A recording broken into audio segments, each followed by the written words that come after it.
नमस्कार, मैं हूं सौरभ श्रीवास्तव। उत्तर प्रदेश विधानसभा चुनाव के नतीजों से पहले एक बार फिर ईवीएम का मुद्दा उठा है। समाजवादी पार्टी ने मतगणना में धांधली का आरोप लगाया। हम आपको बता दें कि बनारस में ईवीएम से लदी एक गाड़ी समाजवादी पार्टी के कार्यकर्ताओं ने पकड़ी थी, जिसके बाद समाजवादी पार्टी के मुखिया अखिलेश यादव ने राजधानी लखनऊ में प्रेस कॉन्फ्रेंस की और उन्होंने ईवीएम चोरी का जो है एक तरीके से बीजेपी पर आरोप लगाया है। अखिलेश यादव के आरोपों पर बीजेपी की तरफ से भी पलटवार किया गया है। उत्तर प्रदेश के उप मुख्यमंत्री केशव प्रसाद मौर्य ने अखिलेश के आरोप पर कहा है कि अखिलेश यादव के आरोप पूरे तरीके से तथ्यहीन है। अखिलेश यादव इस समय हताश है।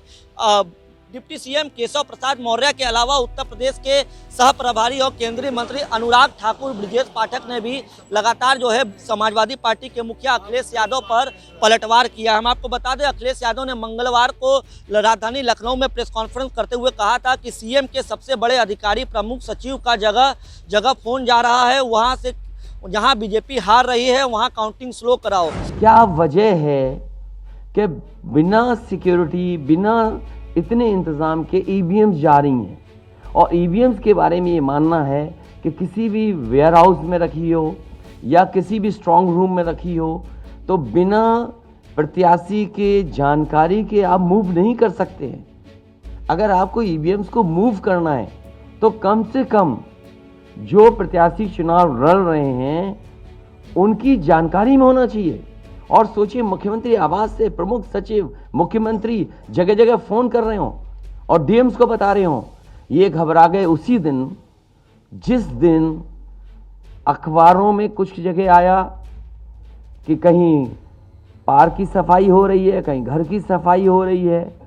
और आप में से वो लोग हैं जो ज़मीन पर घूमे हैं, जो ज़मीन पर चुनाव चल रहा है, वो भारतीय जनता पार्टी के खिलाफ था। जनता के अंदर नाराज़गी थी। ये जो कल एग्जिट पोल आए हैं, मैं एग्जिट पोल पर बोलना नहीं चाहता था, लेकिन जो एग्जिट पोल आए हैं वो कहीं ना कहीं परसेप्शन ये क्रिएट करना चाहते हैं कि हाँ, भारतीय जनता पार्टी जीत रही है, जिससे वो चोरी भी करें अगर, वो भी ना पता लगे कि हाँ चोरी हुई है। इसीलिए अगर हमने वोट दिया है तो मैं अपने नौजवानों से, किसानों से और आम लोगों को कहूँगा कि उतनी हमारी जिम्मेदारी बनती है कि वोट को हम बचाएं। अगर वोट नहीं गिना जाएगा तो लोकतंत्र कहाँ जाएगा? और ये लोकतंत्र की आखिरी लड़ाई है। मैंने कई बार कहा कि उत्तर प्रदेश का चुनाव लोकतंत्र की आखिरी लड़ाई है। इसके बाद तो जनता को क्रांति करनी पड़ेगी, तभी बदलाव आएगा। इसके लिए जो प्रमुख सचिव हैं उत्तर प्रदेश के, वो जिलों के जो है जिलाधिकारियों को फ़ोन कर रहे हैं, जो जिला निर्वाचन अधिकारी हैं उनको फ़ोन करके रहे हैं। ऐसा आरोप अखिलेश यादव ने बाकायदे प्रेस कॉन्फ्रेंस करते हुए लगाया है। उन्होंने कहा है कि बनारस में ईवीएम ले जाई जा रही थी, एक ट्रक पकड़ा गया, 2 ट्रक लेकर भाग गया। अखिलेश के आरोपों पर लगातार बीजेपी की तरफ से पलटवार किया जा रहा है। अनुराग ठाकुर ने पलटवार करते हुए ट्वीट किया है। बाकायदे उन्होंने कहा है कि वोटिंग के दौरान ही अखिलेश यादव ये समझ गए थे कि लोग सपा को लेकर गंभीर नहीं हैं। उनकी पहली लिस्ट में जेल बेल वाले ज़्यादा लोग थे। 10 मार्च को अखिलेश जी कहेंगे ईवीएम बेवफा है।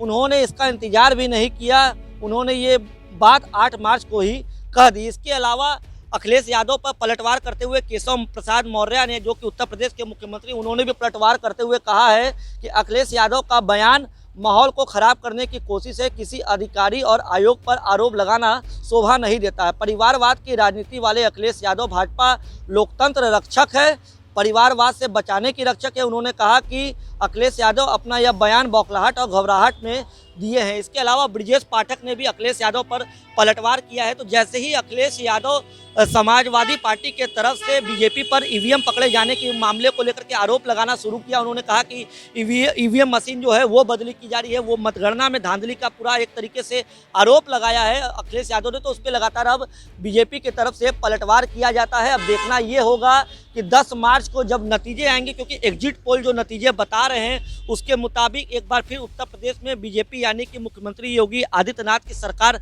सत्ता में लौटते हुए दिखाई दे रही है। लेकिन 10 मार्च को जब मतगणना शुरू होगा उसके बाद क्या स्थिति है साफ हो जाएगी, क्योंकि चुनाव में भी इस तरीके के तस्वीरें और वीडियो सामने आ रहे थे जब नेता मंच से एक दूसरे पर गंभीर आरोप लगा रहे थे। ऐसे में 10 मार्च के पहले, मतगणना से पहले एक बार फिर ईवीएम का मुद्दा उठा है। तो अब ईवीएम जब खुलेगी, जब काउंटिंग शुरू होगी तो कौन सत्ता की कुर्सी पर काबिज होता है, ये स्थिति साफ हो जाएगी। चुनाव के आखिरी दौर में मैंने कहा था कि ये जो अखिलेश जी नई हवा है, नई सपा की बात करते हैं, आप 10 मार्च का इंतजार कीजिए। ये वही हवा है, वही सपा है। जनता जिनसे खफा है, मन बना लिया करना इनको दफा है। और 10 मार्च को अखिलेश यादव जी कहेंगे ईवीएम बहुत बेवफा है। और 10 मार्च का भी अखिलेश जी ने इंतजार नहीं किया, 8 को ही कहना शुरू कर दिया ईवीएम बेवफा है। ये वो लोग हैं जो दंगे, अपराधियों, आतंकियों को शरण देते हैं। मैंने एक और कहा था, अखिलेश जी के 4 यार आतंकी, गुंडा, माफिया और भ्रष्टाचार, ये उनके ऊपर पूरी तरह से चिपकते हैं और इनसे वो पीछा नहीं छुड़ा पाए। और कहीं ना कहीं उत्तर प्रदेश में MY फैक्टर काम किया है। ये पुराने वाला MY फैक्टर नहीं है, ये मोदी जी, योगी जी फैक्टर है। मोदी जी की योजनाएं, MY मोदी जी की योजनाएं, ये फैक्टर है। और मैं कहना चाहता हूं, ये इतिहास मोदी जी के नेतृत्व में रचा गया है, रचा जाएगा, क्योंकि 90 के बाद आज तक पिछले 32 सालों में कोई भी सरकार रिपीट नहीं कर पाई, कोई पार्टी वापस सत्ता में नहीं आई। मोदी जी के आशीर्वाद से, उनकी केंद्र की योजनाओं से, योगी जी की बेहतर कानून व्यवस्था जो उत्तर प्रदेश में बनी और स्कीम्स को नीचे लागू करके आम जनमानस को लाभ दिया, जान बचाई, कोविड प्रबंधन, कानून व्यवस्था, गरीब कल्याण के कार्यक्रम की बहुत बड़ा ताकत योगी जी के साथ थी। और इसलिए लोगों ने मोदी जी, योगी जी को वोट दिया।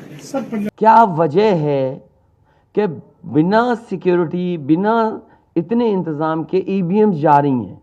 और ईवीएम्स के बारे में ये मानना है कि किसी भी वेयर हाउस में रखी हो या किसी भी स्ट्रांग रूम में रखी हो तो बिना प्रत्याशी के जानकारी के आप मूव नहीं कर सकते हैं। अगर आपको ईवीएम्स को मूव करना है तो कम से कम जो प्रत्याशी चुनाव लड़ रहे हैं उनकी जानकारी में होना चाहिए। और सोचिए, मुख्यमंत्री आवास से प्रमुख सचिव, मुख्यमंत्री जगह जगह फोन कर रहे हों और डीएम्स को बता रहे हों। ये घबरा गए उसी दिन जिस दिन अखबारों में कुछ जगह आया कि कहीं पार्क की सफाई हो रही है, कहीं घर की सफाई हो रही है। और आप में से वो लोग हैं जो ज़मीन पर घूमे हैं, जो ज़मीन पर चुनाव चल रहा है वो भारतीय जनता पार्टी के खिलाफ था, जनता के अंदर नाराज़गी थी। ये जो कल एग्जिट पोल आए हैं, मैं एग्जिट पोल पर बोलना नहीं चाहता था, लेकिन जो एग्जिट पोल आए हैं वो कहीं ना कहीं परसेप्शन ये क्रिएट करना चाहते हैं कि हाँ भारतीय जनता पार्टी जीत रही है, जिससे वो चोरी भी करें अगर, वो भी ना पता लगे कि हाँ चोरी हुई है। इसीलिए अगर हमने वोट दिया